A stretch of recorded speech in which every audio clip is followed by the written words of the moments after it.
Hilchos Nedarim, Perek Chamishi, the laws of vows, chapter 5.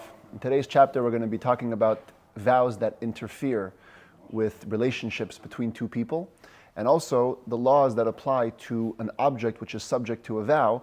What happens if that object further produces other things? Does the vow extend to the productions of the original object? For example, if it imparts flavor to something else, or if you can replant it and it can produce more, how does the vow, the original vow, affect these later products? Says the Rambam, Halacha Aleph, Reuven sha'amar l'Shimon. You have two people, Reuven and Shimon.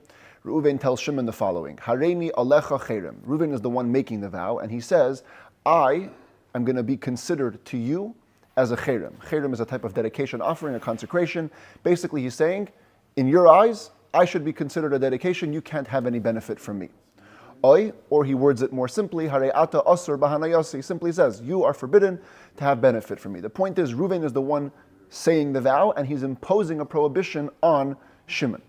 Says the Rambam, Nesar al Shimon sheyehana b'Reuven. Because Reuven is in control of himself, he's allowed to declare who can and cannot benefit from him. So by the virtue of his vow, Shimon becomes forbidden to have pleasure or in any type of benefit from Reuven.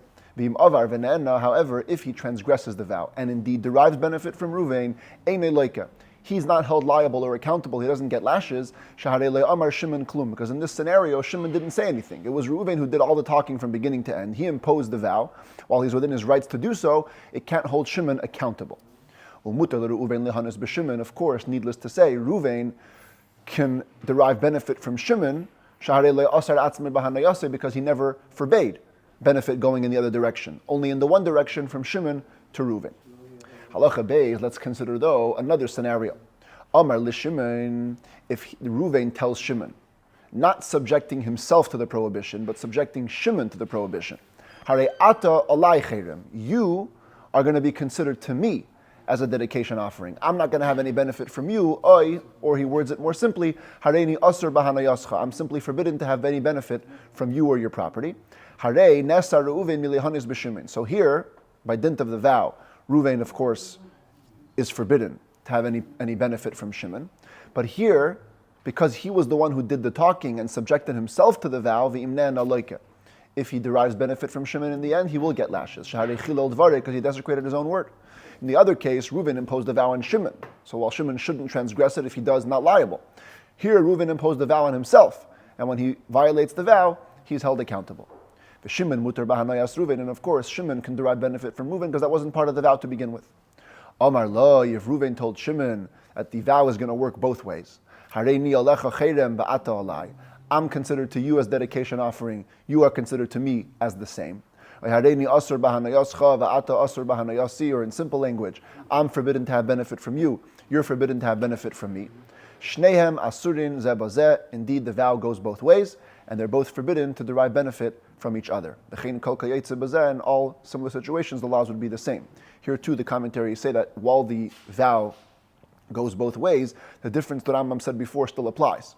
Because Reuven was the one who imposed the vow, if he desecrates his own word and derives benefit from Shimon, he will get lashes. But if Shimon desecrates the vow and has benefit from Reuven, Shimon will not get lashes.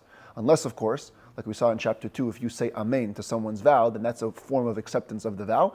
If Shimon would have responded Amen in any of the above scenarios to that which Reuven said, Shimon is equally held liable as Reuven. Halacha Gimel, Reuven sha'amar l'Shimon. If Reuven tells Shimon a whole new scenario. Until now, Reuven was talking about himself versus Shimon himself. What if Reuven tells Shimon he's going to make a vow that involves a third party? Hare peides ploini asurin alecha. I'm making a vow that Levi, the third party's produce, is going to be forbidden to you. So Reuven is neither the subject of the vow nor the object of the vow. The object of the vow is Levi's stuff. The subject of the vow is Shimon, who's supposed to not derive benefit from Levi's stuff. Or he says, forget the produce, the person himself, I'm making a vow that you're forbidden to have benefit from Mr. B. Ein ze klum. That's worthless. It's not a vow at all. We have a basic principle in halacha that says, she'ein adam oiser chaveirei bedavar she'ein shaloi. A person cannot put his fellow under a prohibition concerning entities that don't belong to him. Unless, of course, Shimon, for whatever reason, chooses to accept this type of a vow, and he says amen, thereby letting him know that he takes upon himself that vow, then that's like Shimon declaring his own vow. against having benefit from Levi, which is totally fine. But Reuven, it's not within his power to forbid Shimon on stuff that doesn't belong to him. Halacha daled ha'omer lachaveira, if a person tells a fellow, ki kari zu asura alecha, this loaf of bread that belongs to me, and that wording there, that belongs to me, is very important. This loaf of bread that belongs to me is forbidden to you. Afal pisha nasna le b'matana, even though later the person hands over the loaf of bread as a present to the fellow, harezu asura alav, he's still forbidden to derive benefit from it. Now why? When Reuven, the first guy, made the vow, he said, it's my loaf. But because he also added the word, this loaf that's mine, so yeah, right now it happens to be mine, that's why he used the word mine. But the moment he transfers ownership and becomes the other guy's, it's still the loaf, it's still that one that's forbidden, and therefore he cannot have benefit from it. Meis v'nafla le b'yerusha. Let's say the two people in this scenario were a father and a son. The father said to the son, this loaf of mine, I'm making it forbidden to you. And then the father dies. And now the son owns the loaf by virtue of inheritance. Or someone else gave it to him as a present. In other words, not the person that made the vow gave the loaf to somebody. The person that made the vow gave the loaf to a third party. The third party gave it to the second person who was the subject of the vow. Harezu muteres, in this case, the transfer of ownership is enough to make it permitted. Shaloi amar loy ela kikari, v'hareina ata shaloi. Here we have to focus on the first word that he said, my loaf. The only reason why it was prohibited was because it was my loaf. My loaf, it's no longer his loaf. He died. It goes in inheritance, or he passed it on to somebody else, who then passed it on to the second guy. When it got to the second guy's hand, it wasn't the first guy's loaf, and therefore, it's not under the vow. Halacha hey, amar loi, peiros elu asurin alecha. What if the person making the vow did not use the word mine in the sentence at all? He said, these fruits, this produce, is forbidden to you. He never said, my produce. In other words, the vow wasn't made on account of it belonging to me. It was made on account of the produce itself. So here, even if the person who made the vow sells off the produce, or dies and it falls to somebody else as an inheritance, the produce remains forbidden to the person who was the subject of the vow.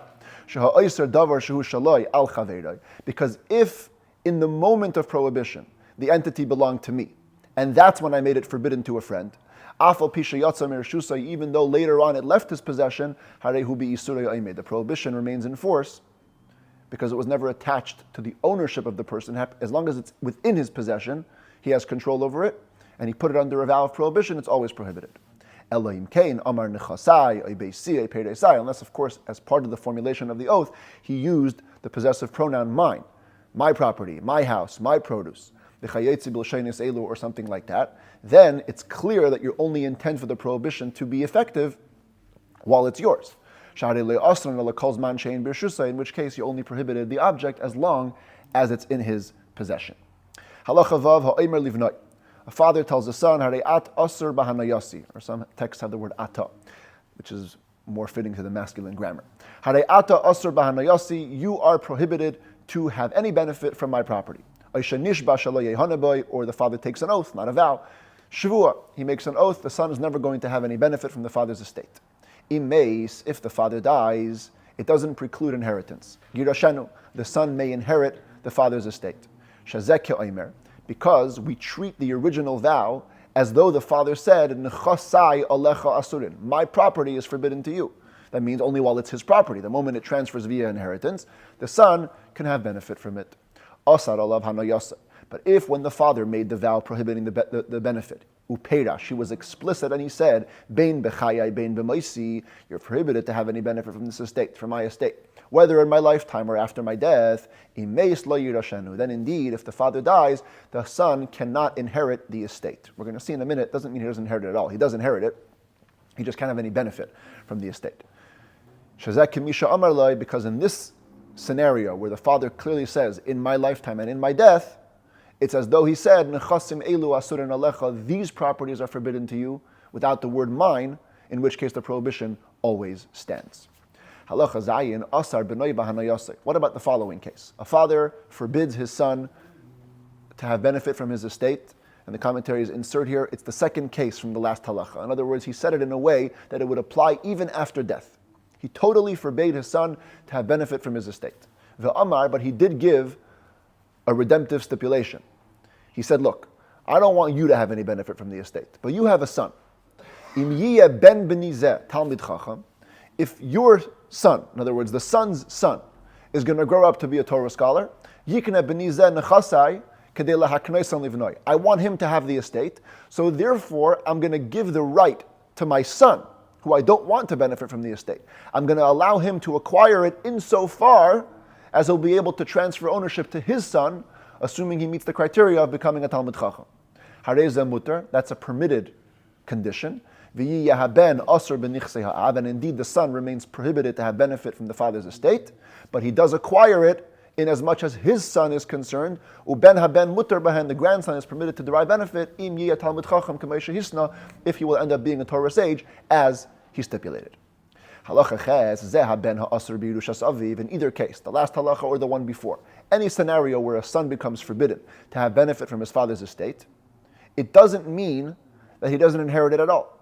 Im nasan yirushas aviv la'achiv ay lebanav, if he takes this estate that was bequeathed to him by the father and hands it off to another brother of his or to his sons, harei zeh muter, that's allowed. Such a present is allowed. Or if he used the father's estate to pay off a debt, either a regular debt or a debt to his wife, a ketubah payout money, he can do that. When he hands off the estate as a present or as a payment, he needs to let the recipient know that the property that he's getting is property that belonged to his father, whom he was forbidden to derive benefit from, and then it's okay. Now, why is this transfer allowed? Because we say like this: when a person makes an oath, not allowing a fellow to have benefit from him, the intention is that direct benefit is prohibited. But muter le'lifraya es chayvay, k'may she'yizbar. You're allowed to pay back someone's debt. If you make an oath, in general, that somebody cannot have any benefit from you, you can pay off his debt. That's not considered providing him benefit. The way the Talmud words it is, minias hatvia. It's stopping a demand. When you pay off someone's debt, all you're doing is stopping the plaintiff from taking you to court. That's not called a provision of benefit. So in general, when you make an oath stopping somebody from having pleasure from you, you can pay off their debt. So here too, the father made an oath, or a vow, that his son is not going to have any benefit from the estate. That doesn't include using the estate to pay off a debt. And therefore that's allowed, as long as he notifies them where it's coming from. And now we move on to the second topic of the chapter, which is things that result from an object forbidden by a vow. Misha nesar alav min mimine maichel. Somebody who entered into a prohibition over a certain type of food, bein beneder, bein bishvua, whether by a vow or by an oath, v'nisbashel im minim acherim or nisarev imohem. And the object of the vow ended up being cooked with other types of food or mixed into other types of food. Many times in halacha, we have the idea that flavor can be transferred from one thing to another, thereby prohibiting it. We had a whole section of laws in the last book. Non-kosher meat falls into kosher meat, meat and milk. As long as there's taste transfer, both entities become forbidden. So what about over here? You have a piece of meat that's under a prohibition. In a way, it's non-kosher. It's non-kosher for benefit of this person. And now he cooks it into his chalent. Do we follow the same rules of flavor transfer or not? So the Rambam says it depends what the prohibition encompassed. If the prohibition encompassed, as we're learning in the first case, the general type of food, harei zeh muter b'minim hamutarim, then we don't consider flavor transfer. Whatever else it was cooked with is allowed to be eaten. Afal pi sheyesh bahen tam hamin ha'asr, even though they carry a taste from the forbidden food. And the commentaries explain that this is because when a person takes a vow, I'm not going to have meat, that terminology typically means meat itself. You don't have in mind flavor that's transferred to a vegetable that's cooked in your meat chalent. And therefore the vegetable is okay to be eaten. However, if the reason why this piece of meat is forbidden or this piece of produce is forbidden is because the vow that was made said, this piece of produce or this piece of meat, so because the vow encompassed this specific piece, if they got mixed into other pieces, if the other entities carry the taste of the forbidden entity, they're also forbidden. And only if not, then they're permitted. You would have somebody else taste it. Like the Rambam uses with non-kosher, you have a non-Jew taste it. Here you can have somebody else, another Jew taste it, tell you if it has the taste of the original piece. Or we can follow the rule of bittul b'shishim. If it's 60 times more, then it cancels the taste. The point is, if the vow was made on this specific piece, then it includes the flavor. If it was made on the general category of this species, it doesn't include the flavor. Ketzad, says the Rambam, let's describe this practically. What does this look like? Nesar bebasar beyayin. A person puts himself under a vow where he becomes prohibited to have meat or wine. It's permitted to eat any gravy or vegetables that were cooked with the meat or with the wine. Even though they carry the taste of the meat, taste of the wine. Because your original vow said,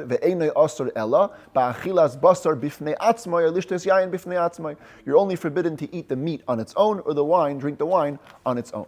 However, if the prohibition of the vow said, I'm prohibited to have benefit from this meat, this wine, and then it was cooked with vegetables, if the vegetables carry the taste of the meat or the taste of the wine, asurin, the vegetables themselves also become prohibited. Only if not, then they're permitted. The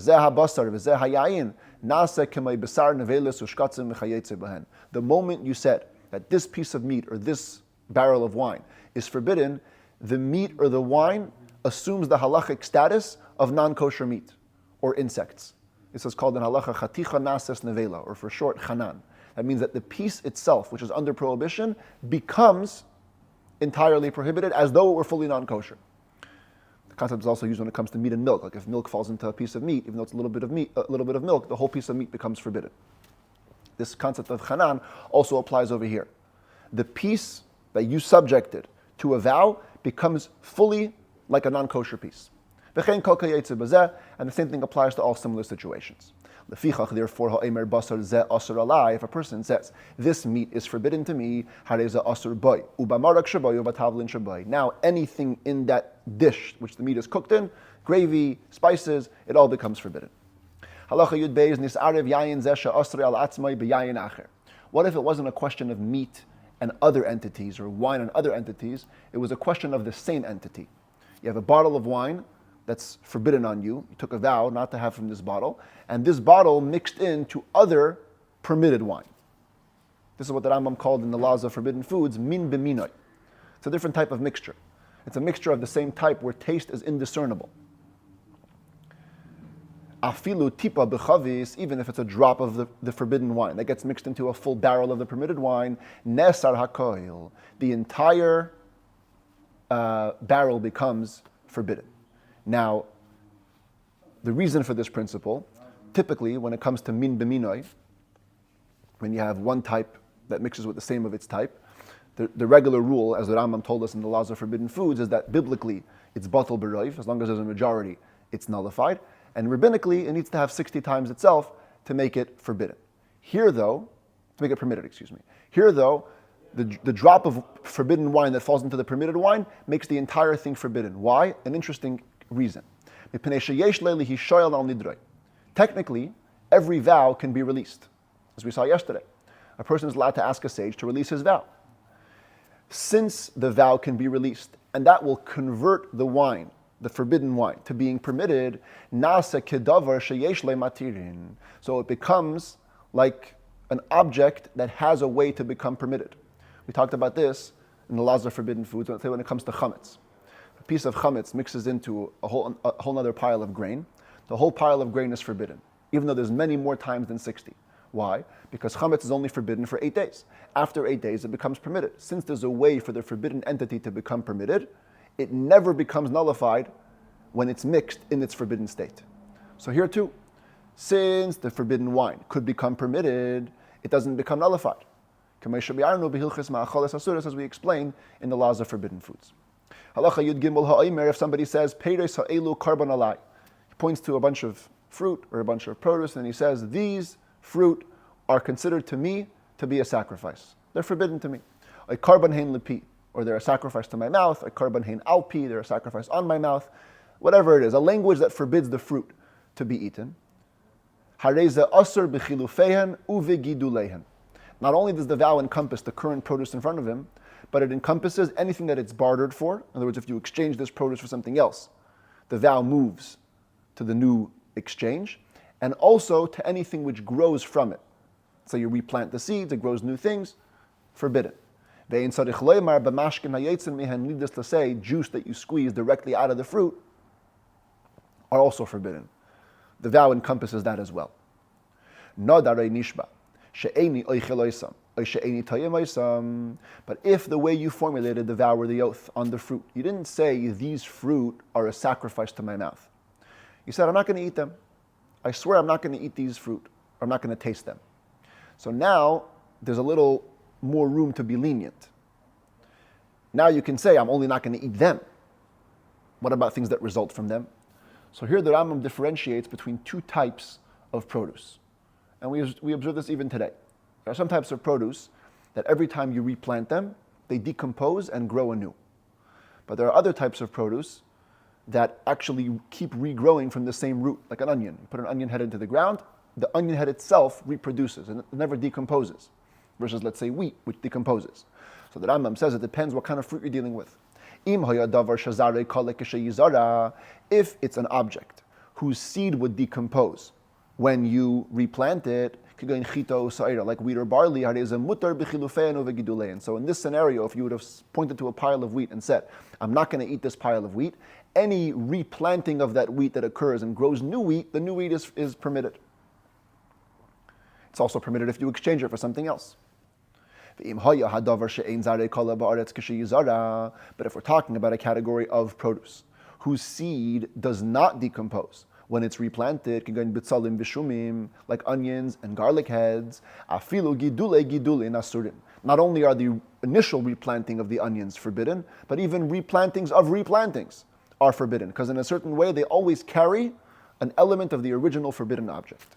In either scenario, whether or not they decompose, when you said that I'm not going to eat these produce, mashkin hayotzin mehen, juices that come out of them, of course that wouldn't be a case of wheat, let's say it was an apple, pile of apples that you said, and you said I'm not going to eat this apple, juices that come out of the apple, safek, are in doubt. The Gemara leaves it an unresolved question, so the Rambam rules that it's a doubt. Therefore, initially stay away from it, but if you drink the juices, we're not going to hold you liable, you're not going to get lashes.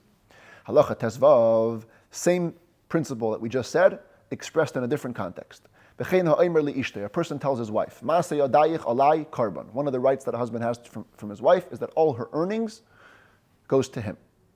Tells his wife, all your earnings, anything your hand produces is going to be considered to me to be a sacrifice. A karban hein lepi, a karban hein alpi, they're a sacrifice to my mouth, sacrifice on my mouth. The point is, it's the first scenario.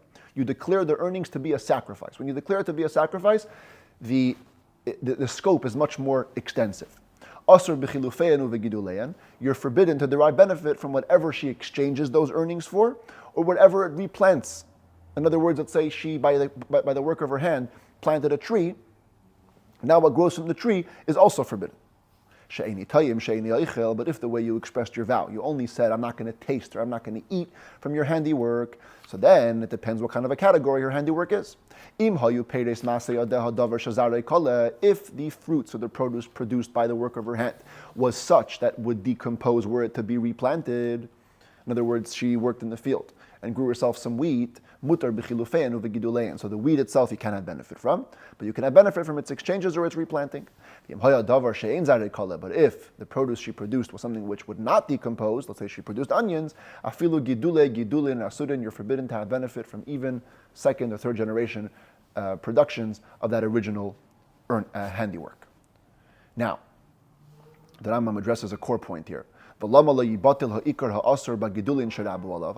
that when you go and replant things that don't decompose, there's always an element of the original entity. But in halacha, we talk about bittul all the time.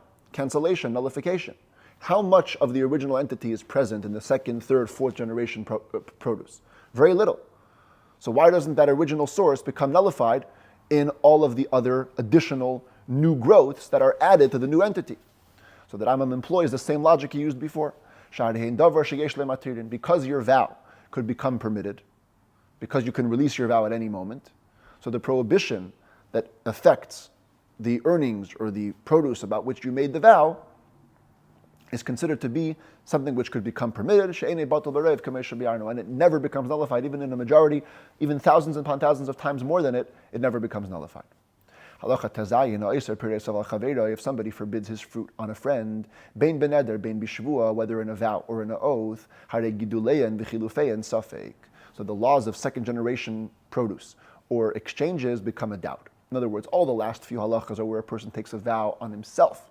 He forbids himself to have certain produce. That's where we have all these differentiations between exchanges, decomposition, all that stuff. But if the prohibition was placed by a person onto somebody else, now there's a doubt. How much can I place, or how much can I encompass in this vow? Does it encompass just the object, or even the growths and the exchanges? It's a doubt. And what do we do in cases of doubt? Initially speaking, the friend is forbidden to have benefit from anything that grows from these produce or anything exchanged for the produce. But b'di'evad, after the fact, if the friend transgresses and derives benefit nonetheless, then he has derived benefit. We're not going to take it away from him, nor hold him accountable because of the doubt whether the vow encompasses those growths.